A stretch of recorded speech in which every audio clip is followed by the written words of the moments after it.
नमस्कार किसान भाइयों, इस वीडियो में हम आपको बताएंगे किसान उत्पादक कंपनी यानी एफपीओ या एफपीसी पंजीकृत करवा लेने के बाद किए जाने वाले महत्वपूर्ण कार्यों के विषय में। सबसे पहले बात कर लेते हैं बोर्ड मीटिंग के बारे में। प्रत्येक किसान उत्पादक कंपनी को अपनी पंजीकृत तिथि से 30 दिन के भीतर निदेशक मंडल की बैठक आयोजित करनी होती है। निदेशकों को सुविधा के अनुसार बैठक में वीडियो कॉन्फ्रेंसिंग के माध्यम से उपस्थित होने की अनुमति भी होती है। बात करते हैं बैंक खाते के विषय में। रजिस्ट्रेशन के तुरंत बाद कंपनी को बैंक खाता खोलने की आवश्यकता होती है। कंपनी को अपने सभी लेन देन केवल बैंक खाते के माध्यम से करने चाहिए। अब बात कर लेते हैं आधिकारिक पते के लिए INC 22 फॉर्म दाखिल करने के विषय में। किसान उत्पादक कंपनी को पंजीकरण की तारीख से 15 दिन के भीतर एक पंजीकृत कार्यालय बनाना होता है। इस पते का उपयोग विभिन्न अधिकारियों से सभी आधिकारिक संचार प्राप्त करने के लिए किया जाता है। किसान उत्पादक कंपनी को पंजीकृत तारीख से 30 दिन के भीतर रजिस्ट्रार को इसकी सूचना देनी होती है। आइए बात कर लेते हैं ऑफिस के विषय में। अब यदि ऑफिस है तो उसका बोर्ड भी होना चाहिए, लेटर पैड और स्टेशनरी भी होनी चाहिए। किसान उत्पादक कंपनी को पंजीकृत कार्यालय पर बोर्ड लगाना होता है, जिस पर कंपनी का नाम, पंजीकृत कार्यालय का पता और कंपनी पहचान संख्या यानी कि CIN के साथ साथ संपर्क नंबर, ईमेल ID, वेबसाइट आदि क्षेत्रीय भाषा में लिखा होना चाहिए। वह अपने सभी व्यावसायिक पत्रों, लेटर हेड, विजिटिंग कार्ड आदि पर भी अंकित किया जाना चाहिए।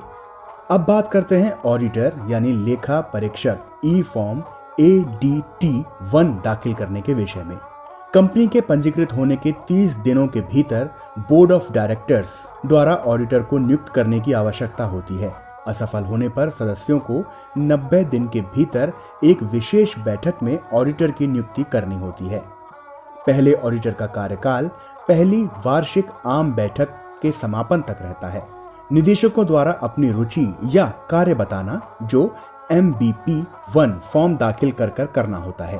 प्रत्येक निदेशक को पहली बैठक में कंपनी अधिनियम 2013 की धारा 184 के अनुसार आवश्यक किसी भी कंपनी, फर्म, निकाय, व्यक्तियों के संगठन में अपनी रुचि, सदस्यता या आम भाषा में कहें तो अपने काम का ब्यौरा देना होता है।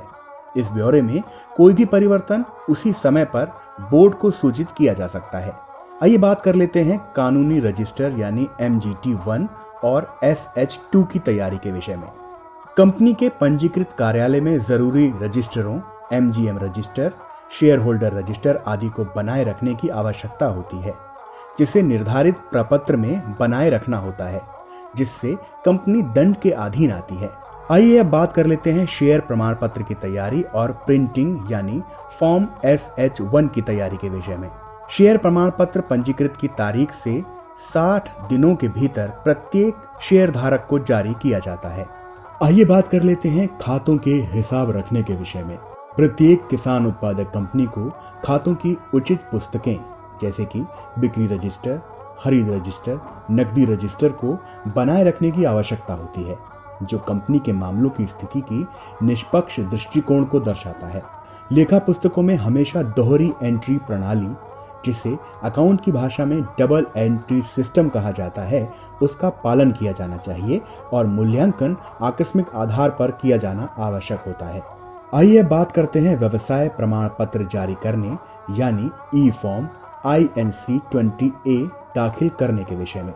किसान उत्पादक कंपनी के पंजीकरण के 180 दिनों के भीतर कंपनी को व्यवसाय शुरू करने का प्रमाण पत्र प्राप्त करना होता है। कंपनी के निदेशकों द्वारा ये कहते हुए एक रेजोल्यूशन दर्ज करने की आवश्यकता है कि कंपनी के बैंक खाते में शेयरों के कारण प्रत्येक ग्राहक ने राशि का भुगतान किया है। इन सभी के अतिरिक्त कुछ आवश्यक बातों का ध्यान भी रखा जाना चाहिए और उसका पालन किया जाना जरूरी है, जैसे कि GST पंजीकरण यदि आवश्यक हो, PF या ESI यदि लागू हो, IEC यदि व्यवसाय की प्रकृति आयात और निर्यात है, FSSAI यदि व्यवसाय की प्रकृति खाद्य पदार्थों से संबंधित है।